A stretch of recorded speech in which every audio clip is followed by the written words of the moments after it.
Hi hello ನಮಸ್ತೆ news 18 digital ಕಾಂಟೆಂಟ್ಗೆ ಸ್ವಾಗತ. ನಾನು ಪ್ರಗತಿ ಶೆಟ್ಟಿ. ರಾಜ್ಯದ 2,30,000 ವಿದ್ಯಾರ್ಥಿಗಳ ಪೋಷಕರು ಆತಂಕದಲ್ಲಿದ್ದಾರೆ. ಯಾಕಂದ್ರೆ ಶೈಕ್ಷಣಿಕ ಸಾಲು ಇನ್ನೇನು ಕೆಲವೇ ತಿಂಗಳಲ್ಲಿ ಆರಂಭ ಆಗುತ್ತೆ.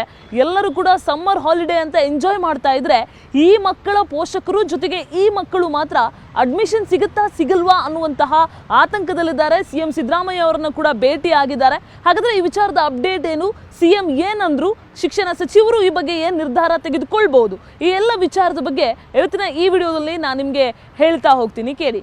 ಸೊ 2022ರಲ್ಲಿ ವಯೋಮಿತಿ ವಿಚಾರವಾಗಿ ಜೂನ್ 1ಕ್ಕೆ 1ನೇ ತರಗತಿಗೆ ದಾಖಲಾಗುವಂತಹ ಮಗುವಿಗೆ 6 ವರ್ಷ ಕಡ್ಡಾಯ ಆಗಲೇಬೇಕು ಅನ್ನುವಂತಹ ನಿಯಮವನ್ನು ಹೊರಡಿಸಲಾಗುತ್ತೆ. ಅದಾದ ಮೇಲೆ ಸಾಕಷ್ಟು ಸಮಸ್ಯೆಗಳಾಗ್ತಾ ಹೋಗುತ್ತೆ. ಆ ಸಂದರ್ಭದಲ್ಲಿ 2 ವರ್ಷಗಳ ಕಾಲ ರಿಯಾಯಿತಿಯನ್ನು ಕೊಡಲಾಗುತ್ತೆ. ಅದಾದ ಬಳಿಕ ಕಳೆದ ವರ್ಷ ಈ ಒಂದು ರೂಲ್ಸ್ ಜಾರಿ ಆಗಬೇಕಾಗಿತ್ತು. ಸೊ ಆ ಸಂದರ್ಭದಲ್ಲೂ ಕೂಡ ಹಲವಾರು ಪೋಷಕರು ಮನವಿ ಮಾಡಿದ ಹಿನ್ನೆಲೆ ಈ ರೂಲ್ಸ್ ಜಾರಿ ಆಗೋದಿಲ್ಲ. ಈ ಸಲ ಕೂಡ 2,30,000 ವಿದ್ಯಾರ್ಥಿಗಳು ನಮಗೆ ಅವಕಾಶವನ್ನು ಮಾಡಿಕೊಡಿ ಅಂತ ಮನವಿ ಮಾಡ್ಕೊಳ್ತಾ ಇದ್ದಾರೆ. ಇದರ ಜೊತೆಗೆ ಇವತ್ತು ಸಿಎಂ ಸಿದ್ದರಾಮಯ್ಯ ಅವರನ್ನು ಕೂಡ ಭೇಟಿಯಾಗಿದ್ರು. ಸಿಎಂ ಸಿದ್ದರಾಮಯ್ಯ ಅವರು ಕೂಡ ಇಷ್ಟು ಮಕ್ಕಳಿಗೆ ಸಮಸ್ಯೆ ಆಗುತ್ತಾ, ಸಮಸ್ಯೆ ಆಗೋದಾದ್ರೆ ಅವ್ರಿಗೆ ಏನೇನು ಸಮಸ್ಯೆ ಆಗ್ತಾ ಇದೆ, ಏನು ಸಾಧಕ ಬಾಧಕಗಳಿವೆ, ಇವರಿಗೆ ಅವಕಾಶ ಕೊಡೋದಕ್ಕೆ ಬರುತ್ತಾ, ಅಂದರೆ ಅನುಮತಿ ಕೊಡೋದಕ್ಕೆ ಸಾಧ್ಯ ಇದೆಯಾ, ಈ ಎಲ್ಲ ವಿಚಾರದ ಬಗ್ಗೆ ಪರಾಮರ್ಶಿಸ್ತೀವಿ ಅನ್ನುವಂತಹ ವಿಚಾರವನ್ನು ಹೇಳಿದ್ದಾರೆ. ಅಂದರೆ ಇನ್ನೊಮ್ಮೆ ನಾವು ಸಭೆಯನ್ನು ನಡೆಸಿ ಇದರ ಬಗ್ಗೆ ತೀರ್ಮಾನವನ್ನು ಕೈಗೊಳ್ಳೋದಾಗಿ ಸದ್ಯಕ್ಕೆ ಸಿಎಂ ಕೂಡ ಪೋಷಕರಿಗೆ ಒಂದು ಧೈರ್ಯವನ್ನು ಹೇಳಿರುವಂಥದ್ದು. ಸದ್ಯ ಪೋಷಕರು ಕೂಡ ಸ್ವಲ್ಪ ಮಟ್ಟಿಗೆ ನಿರಾಳರಾಗಿದ್ದಾರೆ. ಸಿಎಂನ ಮೀಟ್ ಮಾಡಿದ್ದೀವಿ, ಸಿಎಂ ಏನಾದರೂ ನಮಗೆ ಅವಕಾಶವನ್ನು ಕೊಡಬಹುದು, ಈ ಸಲ ವಿನಾಯಿತಿಯನ್ನು ಕೊಡಬಹುದು ಅನ್ನುವಂತಹ ಒಂದು ಆಸೆಯಲ್ಲಿ, ನಿರೀಕ್ಷೆಯಲ್ಲಿ ಇದ್ದಾರೆ. ಇದರ ಜೊತೆಗೆ ಚಿಕ್ಕ ಚಿಕ್ಕ ಮಕ್ಕಳೆಲ್ಲರೂ ಕೂಡ ಸೇರಿಕೊಂಡು ಪೋಸ್ಟ್ ಕಾರ್ಡ್ಗಳ ಮೂಲಕ ಕ್ಯಾಂಪೈನ್ ಅನ್ನು ಮಾಡ್ತಾ ಇದ್ದಾರೆ. ಅಂದರೆ ಯಾವ ಮಗು 1ನೇ ತರಗತಿಗೆ ಸೇರಬೇಕಿತ್ತಲ್ಲ, ಆ ಮಗುವೇ ಖುದ್ದು ಹೋಗಿ ತನಗೆ ಆಗ್ತಾ ಇರುವಂತಹ ಸಮಸ್ಯೆಯನ್ನು ಅಂಚೆ ಕಚೇರಿಗೆ ಹೋಗಿ ಪೋಸ್ಟನ್ನು ಮಾಡಿ ಬರ್ತಾ ಇರುವಂತಹ ಚಿತ್ರಣ ಕಂಡು ಬರ್ತಾ ಇದೆ. ಅದೆಲ್ಲದಕ್ಕಿಂತ ಜಾಸ್ತಿ ಬೇರೆ ಮಕ್ಕಳು 1ನೇ ತರಗತಿಗೆ ಹೋಗ್ತಾ ಇದ್ದಾರೆ, ನಾನು ಯಾಕೆ ಹೋಗೋದಕ್ಕೆ ಸಾಧ್ಯ ಆಗ್ತಾ ಇಲ್ಲ ಅಂತ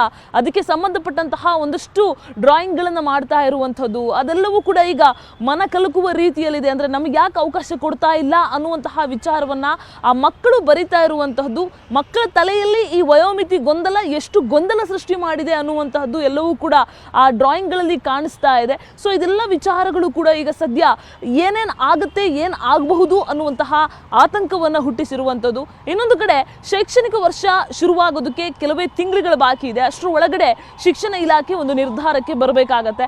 ಒಂದೇ ಆಗುತ್ತೆ ಅಂತ ಹೇಳಬೇಕು, ಇಲ್ಲ ಆಗಲ್ಲ ಅಂತ ಹೇಳ್ಬೋದು. ನೋಡೋಣ ಅಂತ ಹೇಳುವಂತಹ ಮಾತಿದೆಯಲ್ಲ, ಅದು ನಿಜಕ್ಕೂ ಕೂಡ ಪೋಷಕರಿಗೂ ಒಂದು ರೀತಿ ಗೊಂದಲ ಅಥವಾ ಇಲಾಖೆಗೂ ಗೊಂದಲ, ಜೊತೆಗೆ ಈ ವಿಚಾರವನ್ನ ಗಮನಿಸ್ತಾ ಇರುವಂತಹ ಅನೇಕರಲ್ಲೂ ಕೂಡ ಗೊಂದಲ ಹುಟ್ಕೊಳ್ಳುತ್ತೆ. ಸೊ ಸದ್ಯಕ್ಕಂತೂ ಸಿಎಂಗೆ ಪೋಷಕರು ಮನವಿ ಮಾಡಿದ್ದಾರೆ. ಈ ಸಂಬಂಧಪಟ್ಟ ಹಾಗೆ ಶಿಕ್ಷಣ ಸಚಿವ ಮಧು ಬಂಗಾರಪ್ಪ ಅವರ ಜೊತೆ, ಅಂದರೆ ಶಿಕ್ಷಣ ಇಲಾಖೆಯ ಜೊತೆ ಸಭೆ ಮಾಡೋದಾಗಿ ಸಿಎಂ ಕೂಡ ವಿಚಾರವನ್ನ ತಿಳಿಸಿರುವಂಥದ್ದು. ಸೊ ಕೆಲವೇ ದಿನಗಳಲ್ಲಿ ಶಿಕ್ಷಣ ಸಚಿವರ ಜೊತೆಗೂ ಕೂಡ ಸಿಎಂ ಸಭೆ ಮಾಡ್ತಾರೆ. ಜೊತೆಗೆ ಶಿಕ್ಷಣ ಸಚಿವರು ಕೂಡ ಅವರ ಇಲಾಖಾ ಹಂತದಲ್ಲಿ ಒಂದು ಸಭೆಯನ್ನ ಮಾಡ್ತಾರೆ. SCP ಕಮಿಟಿ ಇದೆ, ಇವರಿಗೆ ರಿಲ್ಯಾಕ್ಸೇಷನ್ ಕೊಡೋದಕ್ಕೆ ಸಾಧ್ಯ ಇದೆಯಾ ಇಲ್ವಾ, ಈ ಎಲ್ಲ ವಿಚಾರಗಳನ್ನು ಕೂಡ ಅಲ್ಲಿ ಕೊಟ್ಟರೆ ಏನೇನು ಸಮಸ್ಯೆ ಆಗ್ಬೋದು, ಕೊಡದಿದ್ರೆ ಏನೇನು ಸಮಸ್ಯೆ ಆಗ್ಬೋದು, ಇದೆಲ್ಲವನ್ನು ಕೂಡ ಅಲ್ಲಿ ವಿಶ್ಲೇಷಣೆ ಮಾಡಲಾಗುತ್ತೆ. ಅದೆಲ್ಲದಕ್ಕಿಂತ ದೊಡ್ಡ ಸಮಸ್ಯೆ ಅಂತ ಅಂದರೆ ಕಳೆದ ವರ್ಷವೇ ವಿನಾಯಿತಿ ಕೊಟ್ಟಂತಹ ಸಂದರ್ಭದಲ್ಲಿ ಕೋರ್ಟ್ಗೆ ಕೂಡ ಹೋಗಿದ್ರು. ಸೊ ಈ ಎಲ್ಲ ವಿಚಾರಗಳನ್ನು ಆಯಾಮಗಳಲ್ಲಿ ಯೋಚನೆ ಮಾಡಿ ಮಕ್ಕಳಿಗೆ ರಿಲ್ಯಾಕ್ಸೇಷನ್ ಕೊಡಬೇಕು ಅನ್ನುವಂತಹದ್ದು ಲಕ್ಷಾಂತರ ಪೋಷಕರ ಆಗ್ರಹ.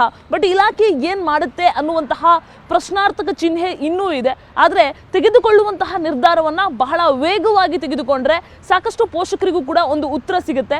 ರಾಜ್ಯದಲ್ಲಿ ಇರುವಂತಹ, ನಾನು ರಿಪೀಟ್ ಮಾಡ್ತೀನಿ ಯಾಕಂದರೆ ಒಬ್ಬರಲ್ಲ ಇಬ್ಬರಲ್ಲ, ಸ್ವಲ್ಪ ಜನ ಇರುವಂತಹದ್ದಲ್ಲ. ಅಂದರೆ ಸ್ವಲ್ಪ ಜನಕ್ಕೂ ಈ ರೀತಿಯಾಗಿ ಶೈಕ್ಷಣಿಕವಾಗಿ ಯಾವುದೇ ಸಮಸ್ಯೆ ಆಗಬಾರ್ದು ಮಗುವಿಗೆ. ಆದರೆ ಇಲ್ಲಿ ಇರುವಂಥದ್ದು ಗಟ್ಟಿ ಧ್ವನಿ, 2,30,000 ವಿದ್ಯಾರ್ಥಿಗಳಿಗೆ ಸಮಸ್ಯೆ ಆಗ್ತಾ ಇದೆ. ಅವರೆಲ್ಲರಿಗೂ ಕೂಡ 6 ವರ್ಷ ತುಂಬೋದಿಲ್ಲ, 5 ವರ್ಷದ 5 ತಿಂಗಳು, 5 ವರ್ಷ 6 ತಿಂಗಳು, ಕೆಲವರಿಗೆ 6 ವರ್ಷ ತುಂಬೋದಕ್ಕೆ 1 ದಿನ ಕಡಿಮೆ ಇದ್ದವರು ಕೂಡ ಇದ್ದಾರೆ. ಸೊ ಇವರೆಲ್ಲರೂ ಕೂಡ ಸಮಸ್ಯೆ ಅನುಭವಿಸ್ತಾ ಇರೋದ್ರಿಂದ 3 ತಿಂಗಳು ವಿನಾಯಿತಿ ಕೊಡಿ ಅನ್ನುವಂತಹ ಮನವಿ ಇವರದ್ದು. ಸೊ ಶಿಕ್ಷಣ ಇಲಾಖೆ ಏನು ಮಾಡುತ್ತೆ ಅನ್ನುವಂತಹದನ್ನ ಕಾದು ನೋಡಬೇಕಾಗಿದೆ. ನಿರ್ಭೀತ, ನಿಷ್ಪಕ್ಷಪಾತ, ವಿಶ್ವಾಸಾರ್ಹ ಸುದ್ದಿಗಳಿಗೆ ಮತ್ತೊಂದು ಹೆಸರಾಗಿರೋ ನ್ಯೂಸ್ 18 ಕನ್ನಡ ಈಗ ಆಪ್ನಲ್ಲೂ ಲಭ್ಯ ಇದೆ. ದಯವಿಟ್ಟು ಇಲ್ಲಿರೋ QR ಕೋಡ್ ಅನ್ನು ಸ್ಕ್ಯಾನ್ ಮಾಡಿಕೊಂಡು ಆಪ್ ಡೌನ್ಲೋಡ್ ಮಾಡೋದಕ್ಕೆ ಮರಿಬೇಡಿ.